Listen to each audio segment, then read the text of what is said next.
Hey developers, so in this video I want to talk about the font variant numeric in Tailwind CSS, but keep in mind it really depends on the font you are using in your project. So let's have a couple of examples.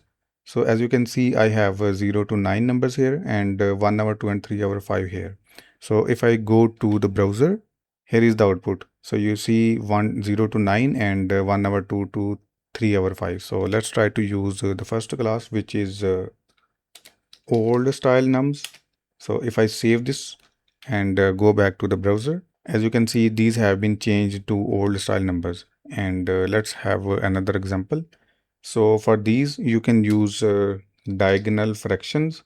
And if I save this now and let's go back to the browser again. So you can see this has been changed to diagonal fractions as well. So I cannot show you more examples because the default font is Roboto, I think, for Tailwind CSS, and it doesn't work. So these are the other classes that you can use: /0, lining numbers, and couple of more. So these are the examples and these are the classes that you can use with the font variant numeric.